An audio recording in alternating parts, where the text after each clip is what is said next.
County welcome the moderator for today's program, former New York Congresswoman Nan Hayworth.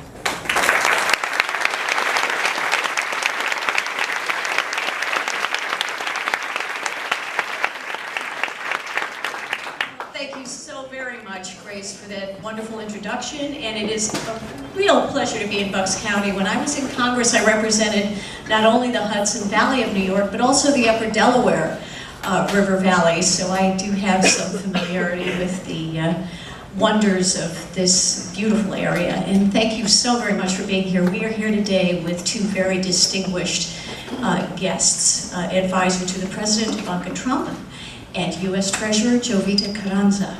And both of these women are remarkable entrepreneurs and businesswomen.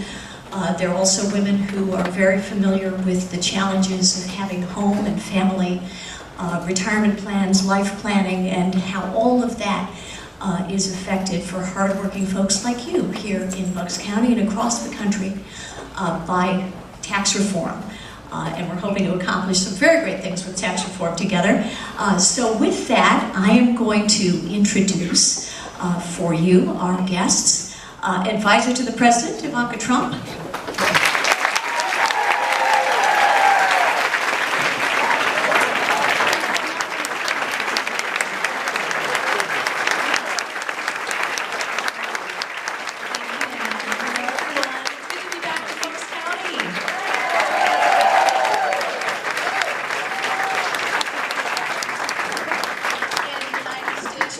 Jovita Carranza.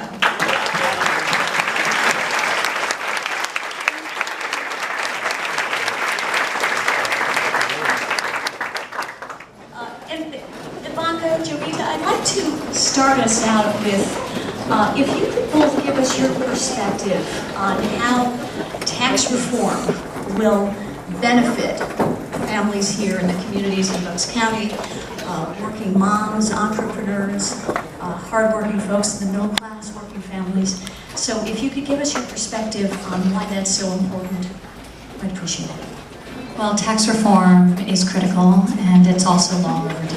It's been many decades since the last time the code was looked at, and the realities of the modern working and a modern American family have changed dramatically since then.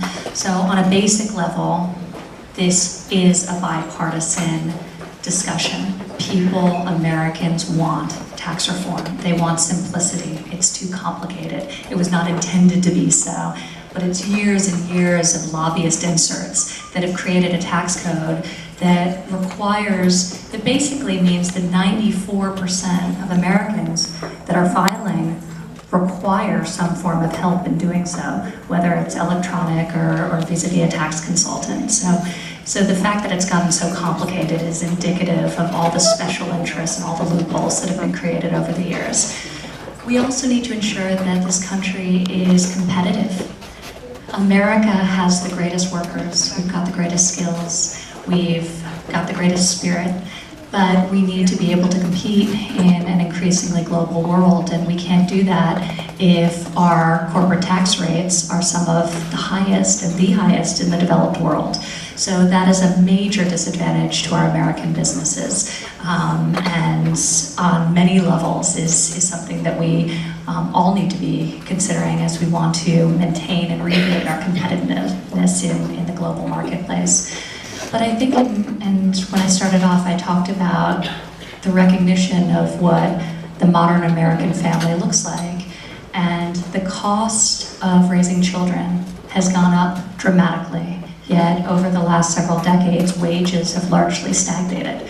So the cost of raising a family, the cost of raising children has really increased very dramatically. So we're advocating strongly for the expansion of the child tax credit. We think is critically important to help offer American families much needed relief and to prioritize what's right for their families, whether they're working from the home and making decisions around the choices of the school they'll send their children to, the after-school programs, the investment in that child, or whether they're working outside of the home and cannot afford the cost of childcare, which now in much of this country is the single largest family expense. as the majority of American families, both parents work. So the CTC is very important. Making it refundable is very important to ensure that it is refunded against payroll taxes and benefits more people. And also the child independent care tax credit, maintaining that is critically important. Doubling the standard deduction for families will have a profound impact and ensure that many more people are not paying taxes and are dropped down to that zero rate, which is advantageous for lowering taxes, obviously, for the middle class. And so there are many elements of this tax plan that I think are squarely targeted at creating jobs in this country, creating growth in this country, and offering relief to our middle-income families. Ivanka, thank you so much for that perspective. And Jovita, if I can invite you to offer yours as the treasurer.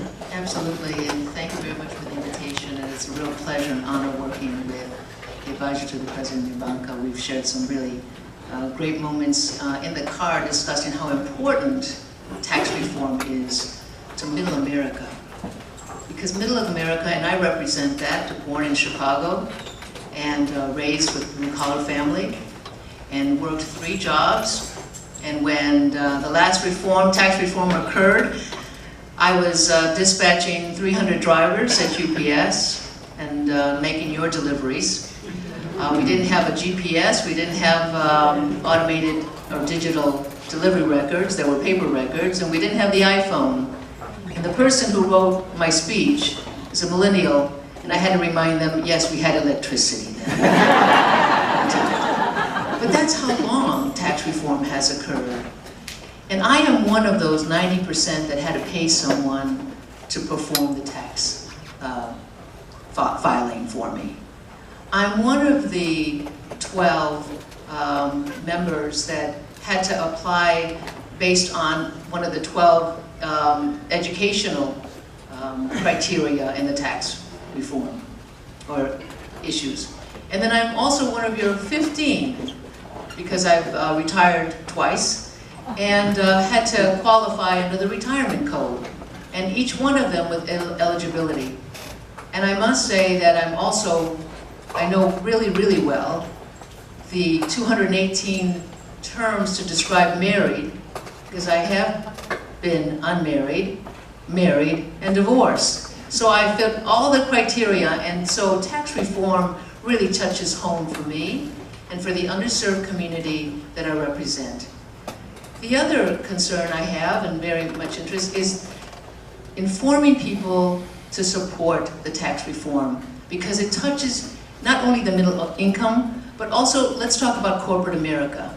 You know, I did work for corporate America, and we did expatriate much of our funds. And we held back our funds, our revenues, because it was going to be double tax. Taxed highly in Brazil, Argentina, Chile, wherever the countries, because I oversaw the Latin American operations, and then taxed again when it came in.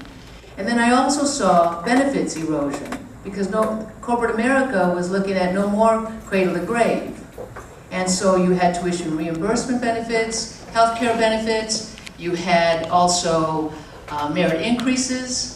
We used to experience a generous 1 to 5, 1 to 6, high performers. And now 1 to 3 was the average. Why? Because of profitability, access to capital for, in general, all of corporate America, to provide better wages, more job opportunities, greater promotions in these businesses, because all of our businesses were going offshore. Trust me, I did work the international arena, and so I do support international trade, but it has to be fair trade. It has to be balanced. And I'm just so excited to go around the United States, and I've covered already 4 states, and spoken in front of the U.S. Chamber members, as well as town hall meetings, and California, Chicago. And I'm speaking not only about tax reform components, but also the cost of tax reform filing. You know, we spend about 6 billion hours of just filing those tax reform, tax forms. And small businesses, which I advocate, because I did serve as Deputy Administrator of Small Business Administration, but more importantly, at UPS we served many, many small businesses, and they pay anywhere from $15 to $16 billion to file their taxes. And so that's just the cost of processing and compliance. And what later, I'm sure I'll reserve some of your questions for the audience, is what does tax reform mean for the middle class? Thank you. Thank you, Jovita, so very much. Ivanka, as an entrepreneur and as the mother of three, as you have mentioned, you have noted many times eloquently that the burdens on today's families are distinctive. You're passionate about the child tax credit. Could you share with us just a little bit more about how that passion developed and how you're carrying it through at this very crucial time? Well, every parent has to manage the competing demands of raising a family and their passions, whether it be professional or otherwise.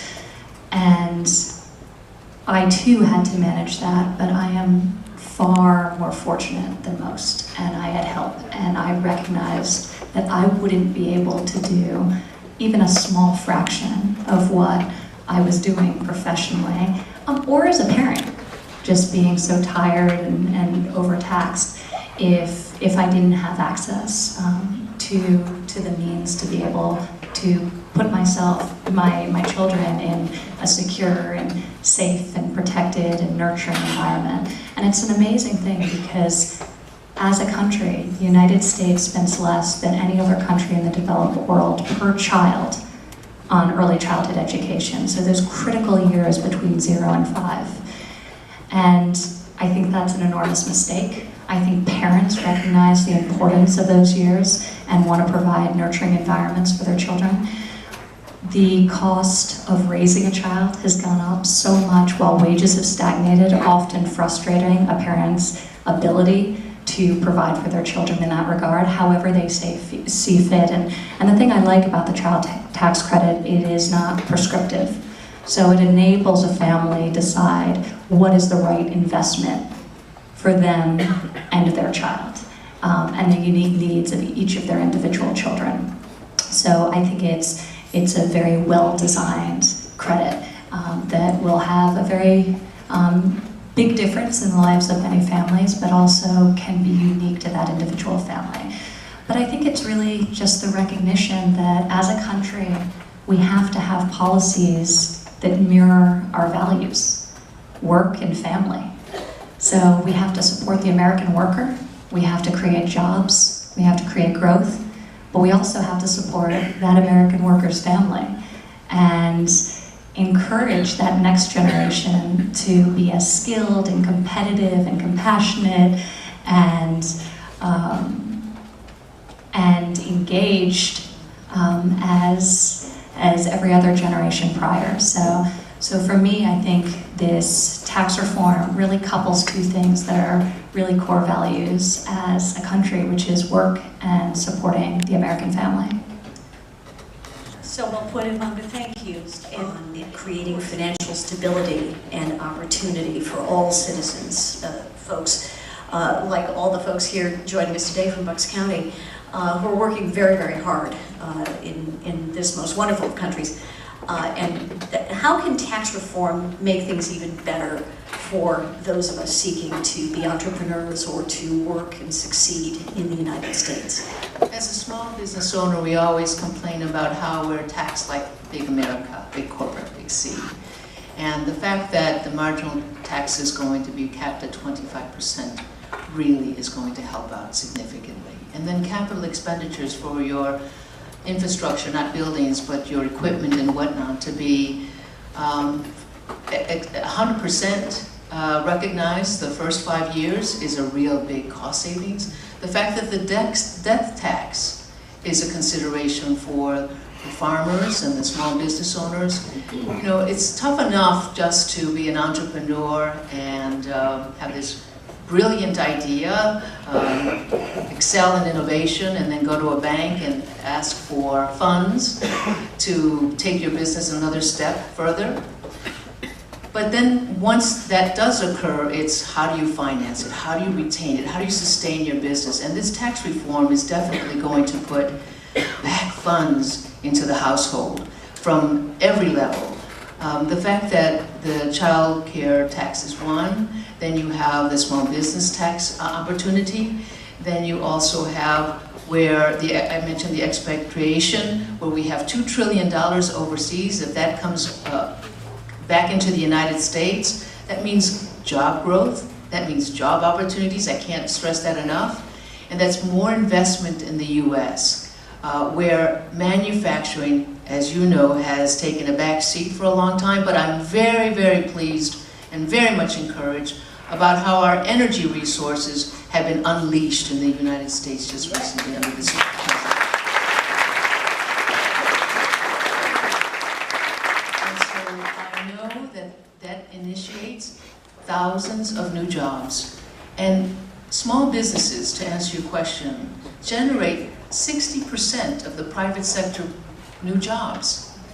And you also provide probably very good benefits because you become a family with your small business employees. And when you impact 29 million small businesses and about 57, either their partners or self-proprietors, that's a big population. You know, Pennsylvania, I read a fact based on a recent visit, and I hope I'm not taking too much time. The United States has significant tonnage, 70% of the freight, and it takes about 3.8 million truck drivers to manage that. I come from the trucking background, supply chain management, and I can appreciate how 3.8 million drivers who in many cases own their own vehicle, their own rig, their own baby 8 as they call them, and haul that freight for us, our commerce, how they're going to benefit from this tax reform. It just excites me about the job creation, the peace of mind. And I also spoke to the veterans. You know, I look at them as a unique population because they touch every Americana family.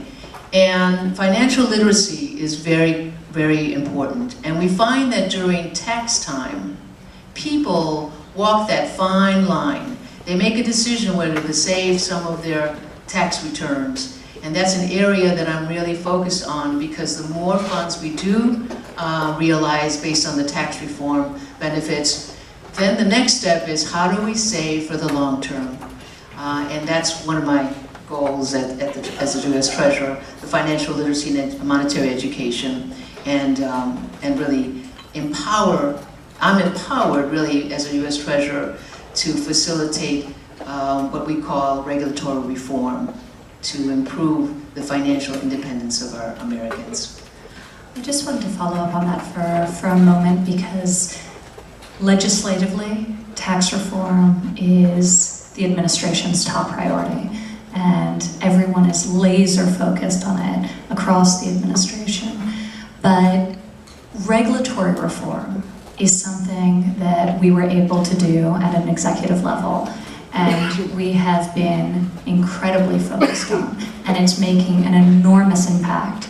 And the people who feel it the most are our country's small businesses, who were losing sleep at night over one more regulation that they would have to comply with, that they would have to pay lawyers to understand, that they couldn't afford to take care of, and that oftentimes, even if the intentions were good, the consequences and the execution far outweigh them. So we all agree that there are some regulations that are very wise to have in place.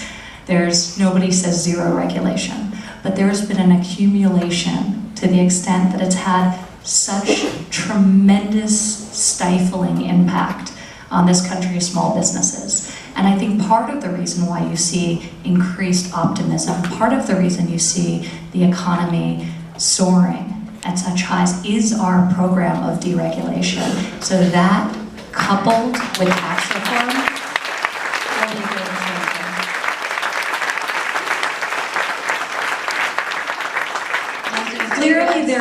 small business owners in here who know what we're talking about. Yes. Doesn't it feel good to be able to applaud tax reform and regulatory relief? Oh man, we've been waiting for that. You were kind enough to provide us with questions, many of the folks in the audience here, and I'm going to ask several of them, of Jovita and Ivanka. And is Rick Lowry here? Rick? Yeah. You here? Ah, hi Rick. I'm gonna read your question actually, but I wanted you to stand up and be greeted by everyone here. Thank you. Welcome. Thank you for your question. Rick's from Coatesville. And Rick, and if you want to sit down, you can and be comfy, but thank you. I just know who you are. And thank you for your question. And the question for Ivanka and Jovita is, how will tax reform affect young Americans? Well, I think we've talked about it a little in different ways. Obviously, younger Americans are the ones starting families, and you know, this is a family issue, not a woman's issue.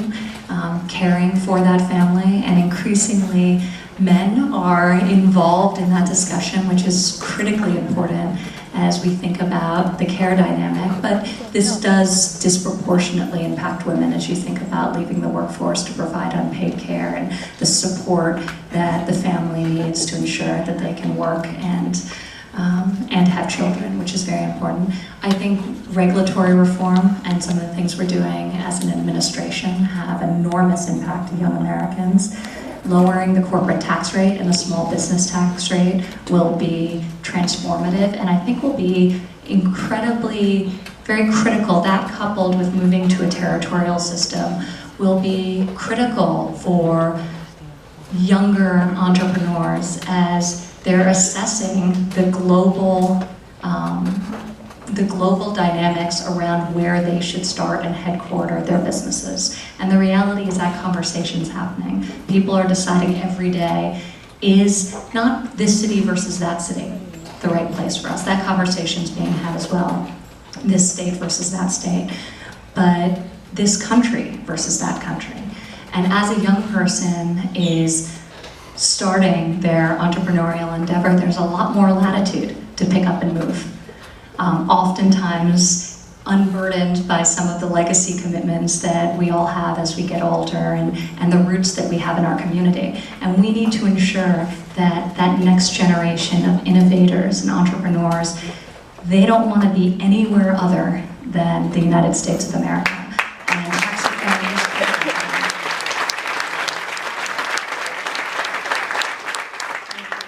I have two components. I'll expand on what you mentioned, Ivanka, and that is the youth, they enjoy, they educate themselves to be participate in a competitive landscape. And the more manufacturing jobs, the more research and development comes back to the United States, the greater opportunities lie here. How many master's degrees do we have serving Starbucks or working in less desirable roles because the job opportunities are not in America? And this tax reform is all about growth. It's all about job creation and wage increase. They want to be paid for the education that they have acquired. The loan defaults and the loan debt is very high, and so I know that the youth of today, and because I serve as a trustee at a women's college in Milwaukee, Wisconsin, and they're looking for jobs. They're preparing themselves. They're contemplating starting a family, but many say can't afford it. And there are tax incentives that are not going to be removed for affordable housing and research and development. So we're going to incentivize those particular areas that will definitely impact our youth. Thank you, Ivanka and Jovita. And I have a little bit of a follow-up on that because, of course, I'm headed toward retirement age myself. I'm sure some folks here may be in that range. And 401ks have been on people's thoughts with tax reform. Can you offer some thoughts on where that's going? I'll take that. Way too young. I've been around the block a couple times. That is to say, I've retired once. I've contemplated retiring again, but they called and I couldn't say no to the president to serve. how lucky are we? Thank you for your service. As you know, the 401k and the RIFI and the also IRAs and there's several other types of retirement plans. They're very complex, but we have at least the most recent press that the 401k plan, as it stands, will not be touched. But it's always going to be under review, just like it is for corporate America, just like it is for all of the pensions in every state pension. So that will be continued to be reviewed, but at this point I can say that the latest is the 401k plan is going to retain as is.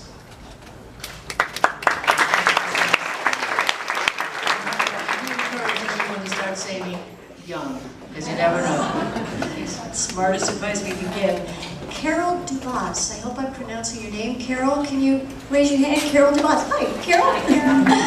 Thank you for being with us. And Carol is from Feasterville. And your question, will the tax cuts help everyone? I believe rich and poor should benefit. And I'll give that to Ivanka. Absolutely. The President and the administration have repeatedly said that the priority is middle-income Americans, ensuring that it has a positive additive effect for them. But tax reform will impact everyone. Simplification will impact everyone to the positive. It democratizes the tax code. Simpler is better. Everyone should be on a level playing field where there's the total complexity that exists today only benefits one group of people, the people who can afford to hire the armies of lawyers and accountants and lobbyists. So I think simplification really does democratize the tax code in that regard. But I also believe that a rising tide lifts all ships. And I believe that tax reform in general is going to create tremendous GDP growth, which will really unleash the full potential of this economy. In the same way you're starting to see through the regulatory actions the administration has taken, that coupled with tax reform will fully unleash the power of America to realize its economic potential. So I think it's very, very exciting. It's definitely geared towards everyone, but the focus and the stated focus consistently over and over again of this administration is a priority on middle-income American families. Our goal is to increase the amount of cash being held by the middle-income family. For instance, the anticipation is if we return the expatriation of our funds along with the tax brackets and tax reduction, that each family could realize about a $4,000 return additional in their income. And what family could not afford? You know, sometimes we get really involved in Washington, D.C., but I've been with families that have to negotiate when do they get the braces, if they're going to send their children to summer camp, because do they send two or do they send the one? And how can they afford? And that's only to keep them out of trouble while mom and dad work. And so those are the real family issues that this tax reform is going to address. And everyone wants that money to come back. So this has been an issue talked about on both sides of the aisle for ages, and nothing's ever happened. So in the meantime, $2.5 trillion at least sits overseas that could be brought back into this country, and per CEA have the $4,000 benefit for American households. That is enormous, and especially put in the context of the fact that savings are so low, and that in roughly half of American families can't come up with $400 in the event of an emergency over the course of a month without borrowing something, or borrowing the money, or selling something. So savings are not where they need to be in this country to provide stability. There's tremendous financial fragility because of that. And it's another really important and compelling reason why we need tax reform, and we need to enable Americans to take home more of their hard-earned paycheck. And Ivanka, you have mentioned so aptly that the tax reform proposal isn't just a tax reform proposal, it's a jobs proposal, it's a jobs bill. And I wonder if you could just tell us a little bit more about why you emphasize that so eloquently with this tax bill. Well, I think if you level the playing field, nobody's going to beat the spirit of the American worker. No country is more innovative. We've seen that consistently through time, but we are not playing on a level playing field. Our corporate rates are dramatically higher than our prime competitors in the developed world. So when you think about the decision matrix of a large organization, they're going to go to an environment that's conducive for maximum growth. And we want that environment to be right here. We want people to be choosing America, not just because it's their preferred place to locate, but also because it makes sense for them to locate there, and it will create sustainable growth, sustainable opportunity. So I do think that it can't just be about cutting taxes. You're doing that because you want to fuel and incentivize growth, which will lead to the long-term benefit of all. Thank you both so very much. And we have a new question coming up from Terry from Plymouth Meeting. Terry, can you raise your hand? Terry from Plymouth Meeting? Perhaps a little camera. Hi, Terry. Don't be shy. Well, I'm going to present Terry's question. It's a good one. What's your plan for hardworking entrepreneurs like yourselves? So, Jovita, Ivanka, if you could. Yes, our plan, as I mentioned earlier, is to recognize not only the expense of the most difficult tax process that they have, the filing. I just mentioned 15. Dramatically increasing cost of raising children, and I will add taking care of adult dependents. So one of the things that we've added to this tax plan is a recognition of the fact that so many of us, particularly women, are leaving the workforce and providing care for adult relatives who are sick. And the cost of that, financially and also emotionally, is enormous. So it's recognizing the challenges unique of being a young parent, but also being a person taking care of an aging parent or relative, I think is very important. But just generally, I mean, the lifeblood of this country has always been our small businesses. Our entrepreneurs are second to none. So we're incredibly focused on pragmatic, smart policies to encourage them to be bold, to encourage them to invest in creating the next generation of great business and supporting their families and contributing to their communities. And we believe that this tax plan does exactly that. I think writing off that capital investment is very important because I mean, we see it in big and small companies. People aren't making significant capital investments because they don't have the ability to do so. We see it in our manufacturing facilities where the equipment is long past its useful life and hasn't been upgraded, which is making, in turn, those factories non-competitive with factories around the world. So I think enabling people that one-time write-off will also really jumpstart the reinvestment into their business and the reinvestment with confidence into their business. You touched on something that is very moving to me, and I want to share this publicly, Ivanka, and I'm going to put you on the spot. The fact that she is not only graceful and very intelligent and very engaged with you, she understands, she can relate. You see, I have a mother that's 91 years old, she's bedridden, and she has 24/7 nursing. So we all make a compromise, and we all need to preserve the integrity of our savings in order to deal with those situations that as a child, and you know, my culture, Hispanic, we're very familial, so we take in the neighbors, we take in the grandmothers, the brother, the tios, the uncle, whatever. We have them all.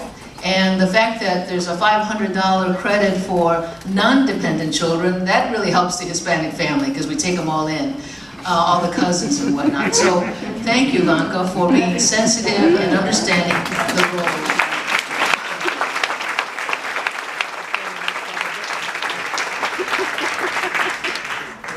Jovita, thank you. And apropos of the initiatives, Ivanka, that you take your gifts and talents and time to promote so brilliantly, STEM education, workforce preparation, apprenticeships. Can you share with us a bit about that, because it goes right into job creation with tax reform? Well, this is something I'm very passionate about. In the earliest days of transition, the administration, I constantly hear from business leaders, big and small, that they were having trouble filling vacant positions because there was a misalignment between the skills they needed and the education that our students were receiving in the classroom. And this is something that we have to recognize and we have to bridge. There are 6 million vacant jobs available in our economy right now. So we need, I think, our foremost obligation to our students is to enable them to enter the workforce prepared and with a skill set that will enable them to succeed in the modern economy. So we have prioritized that. The President issued a presidential memorandum instructing the Department of Education to prioritize STEM with a focus on computer science. It's critical as we think about this fourth industrial revolution that we're entering that we don't leave women and minorities behind, because we have been traditionally very underrepresented in these fields. And when you think about the work of the future, increasingly there will be a focus on technical skills, on engineering. So encouraging our girls to get early exposure to computer science and to technology and to engineering is very foundationally important and a priority for the administration. But then also think about worker retraining.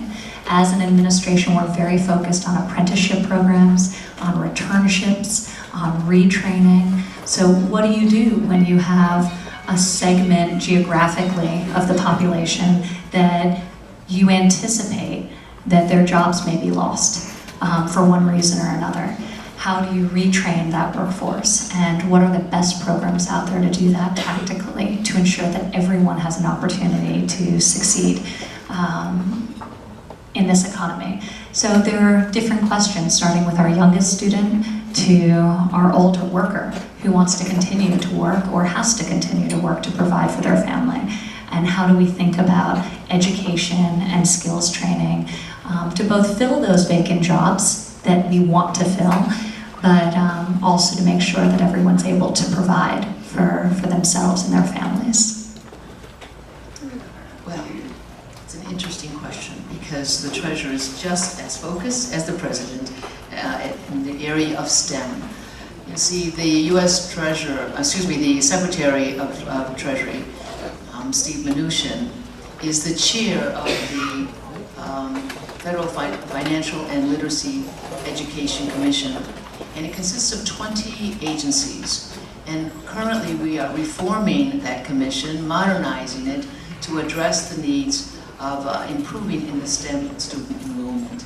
You know, one of the things that I said to the Secretary when I was first interviewed for this position was, what do you envision as a treasurer? And I said, I'd like to double the STEM student enrollment. I'm not supposed to give numbers because then you're going to hold me to it, but, and then increase by a significant number the number of savings accounts in our underserved market.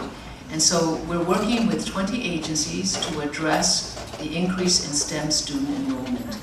A focus on women, but as well as trade, because finance and science and IT is really the driver. The driver in Treasury, I work with such brilliant people in Treasury, and CPAs and tax attorneys, and I'm just amazed and so impressed, but that's generational. So we have about 30 to 40% of our federal employees who could retire today. And so we need to replace those very brilliant individuals that we've had the privilege of serving this country 10, 15, 20, 30 years, 40 years.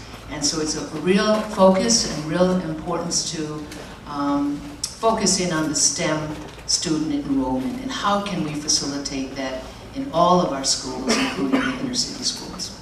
And just as one follow-up to that, what you'll see both through tax reform and through the administration's actions and executive actions is really prioritizing workforce development, whether it's in the private sector and companies investing in their workforce, making sure that the next generation coming up is able to fill the jobs of those retiring. But also as an administration thinking about two path A's.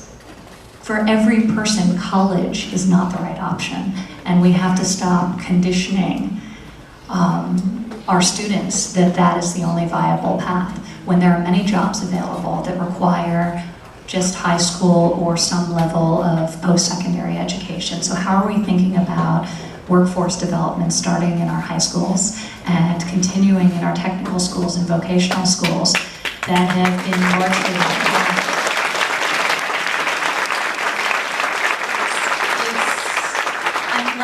you all are passionate about it because it's very important, especially as so many kids are now graduating from university loaded up with student debt and without great job prospects that that mirror the financial burden that and justify the financial burden that they've taken on.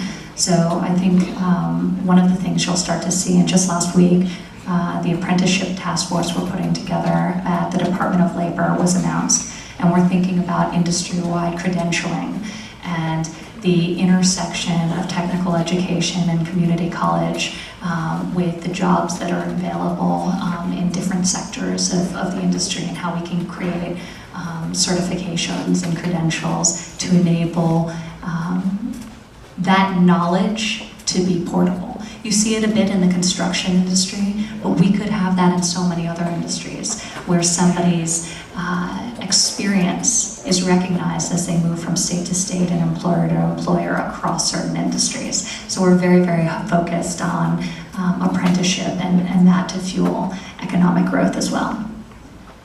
Jovita, Ivanka, thank you for wonderful, wonderful, inspiring thoughts about these crucial issues. And we have, in our remaining about 12 and a half minutes, it's flying by, we have two more questions. One from Kathy Page from Bucks County. Kathy? Hi, Kathy. Thank you for being with us. And here is Kathy's question. And it's a good one. What are the chances the tax plan will pass? Would you care to give an estimate? We're here to make sure it does.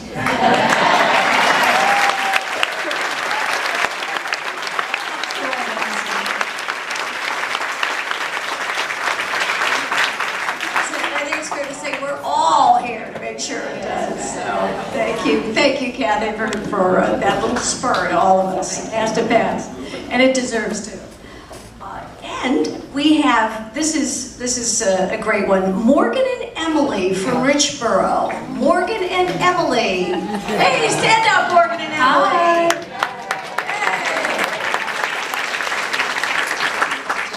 From right here in Richboro, Morgan and Emily, we're going to ask your question. And Morgan and Emily have written, we attend 7th grade across the street. Please tell us one key item you're working hard on that we can take back to our class when we go back to school tomorrow. We're currently starting a unit on national politics. Thank you. Wow. That's so cool. Well, thank you for being here. So now, does this count as cutting class? Are we going to get in trouble? Well, I actually talked about something a little bit earlier that I'm very passionate about, which is girls in STEM and getting involved and getting excited about the opportunity in STEM jobs early. And coding is cool. It's foundational to every industry. So, you know, a lot of times, and we tend to think about coding as a technology skill, but the reality is there is not an industry on earth that isn't being disrupted by technology. So I think as we think about the future, having those foundational skills that will enable us to succeed, whether we go into tech in a sort of traditional sense, or whether we go into healthcare, or education, or manufacturing, or anywhere in between. So get your girlfriends to learn how to code with you. It's something that we've been promoting. And then I think just use your voice. We need more women and girls represented in politics. Being here today is hopefully a signal that you have some interest in doing just that. So that is a very exciting thing, and I would fully encourage you to do that, as we need more women at the table. Thanks. Since you're going to get engaged in politics, and this is a bipartisan role here, I would have you Google this, because anytime I ask someone, they said, Google it. So, Community Reinvestment Act. That is an area of focus that I have, because it is looking at all the regulatory environment that we have for community banks and banks in general that provide funds for the underserved community, the unbanked, the underbanked, and rural. So that is really a very needy reform, and we have about 10 people looking into it, and we've already held about, I'd say, 25 meetings with bankers and whatnot. So it's a real important one. It's called Community Reinvestment Act. Okay, thank you. Well, Ivanka, please, go ahead. I just think. Well, this has been a marvelous opportunity, I think, for all of us to hear from two of our great leaders working.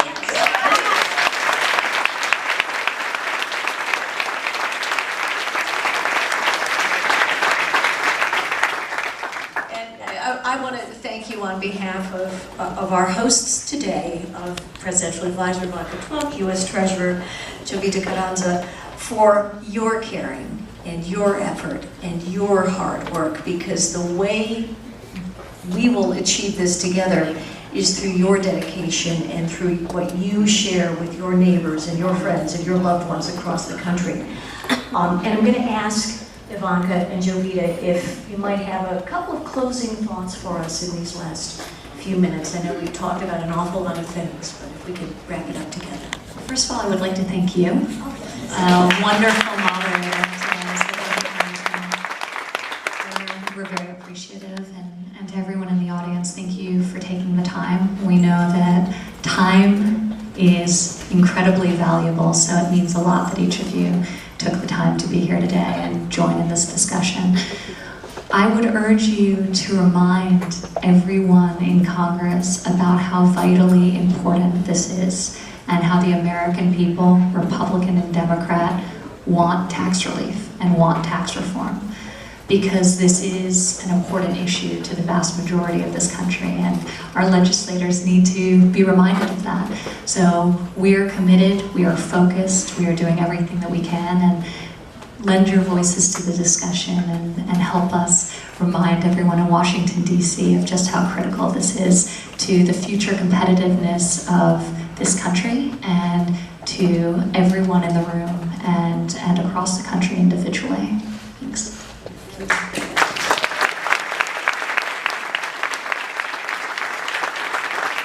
is a real special moment for me, and also thank you very much. You've asked some very excellent questions and recognized the audience who really, through your support, is the reason why we're here.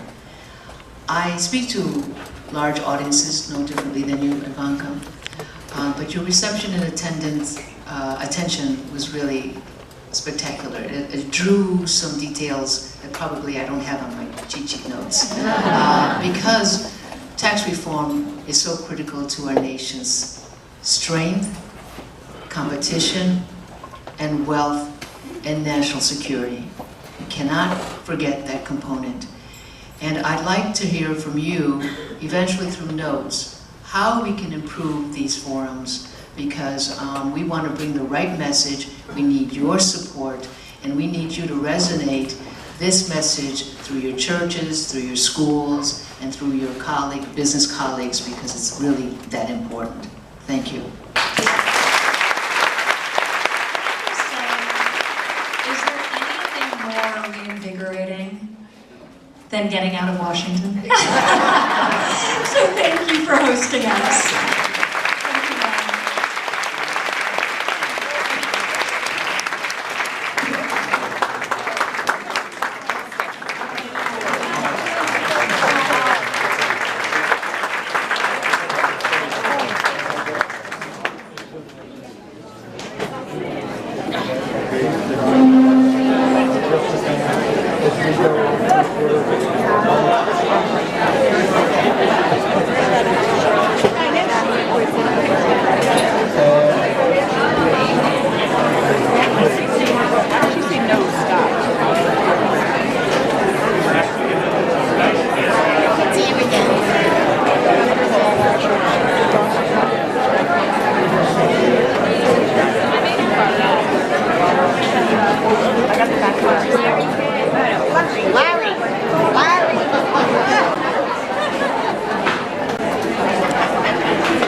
Hey,